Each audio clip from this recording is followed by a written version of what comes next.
CAPEX se porte en très bonne santé.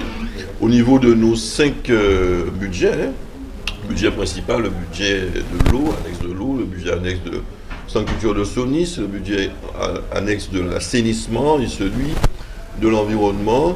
Nous avons au niveau du compte de gestion, les 5 comptes de gestion qui sont en excédent et également de 7 millions d'euros cumulés les 5 ans.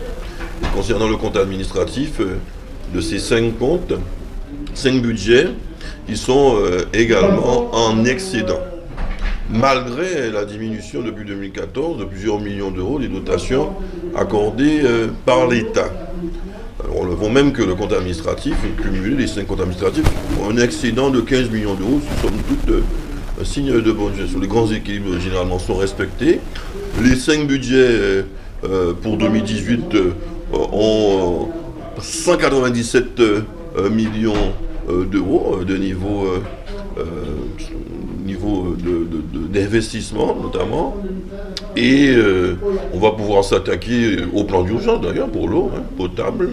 On va pouvoir également investir sur le centre des arts, il nous reste 18 millions d'euros de travaux, investir également sur les études pour le nouveau programme de rénovation urbaine porté désormais par Cap Excellence, investir également concernant les dossiers de l'assainissement, les dossiers également du développement économique, voilà, les zones d'activité économique de Beau-Soleil, de la Jaille, centre-ville, de Pointe-à-Pitre, Petit-Pérou et du Galant de Bourgogne, sur les abîmes, autant de gros dossiers qui sont vecteurs évidemment de croissance, de travail pour nos entreprises et de création également d'emplois, qui est notre leitmotiv, notre objectif, un des principaux objectifs évidemment.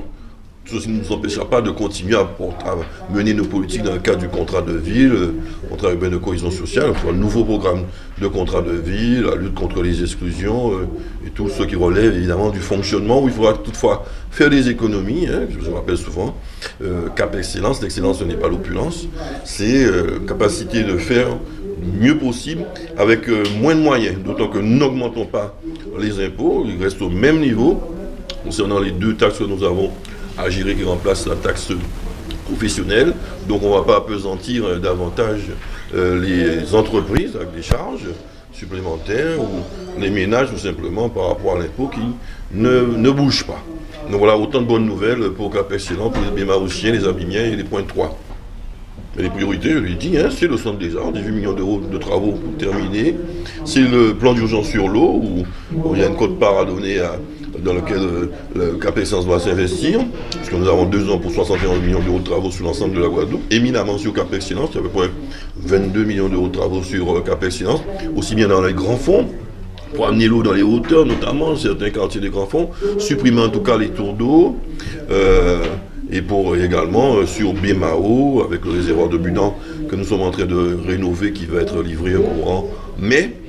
D'autres travaux également sur Bémao. Pointe-à-Pitre n'est pas trop touché puisqu'elle dépend du réservoir de Miquel, où il y a l'usine de Miquel, il n'y a pas de grandes difficultés. Et donc voilà, on va investir également sur l'assainissement, pour les eaux usées, etc.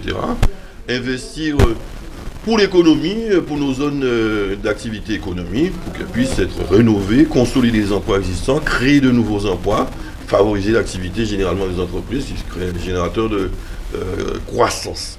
Et donc, voilà les grandes orientations qui sont les nôtres. Et le nouveau programme de rénovation urbaine, il faut étudier pour qu'on puisse s'attaquer à Vieux-Bourg, s'attaquer à l'Île-Laurier, et les quartiers de veille également sur Bémao, autant de grands chantiers qui sont vecteurs d'un meilleur habitat, un meilleur environnement, des équipements d'accompagnement, une cohésion sociale dans ces quartiers qui ont quelques signes de difficultés sociales.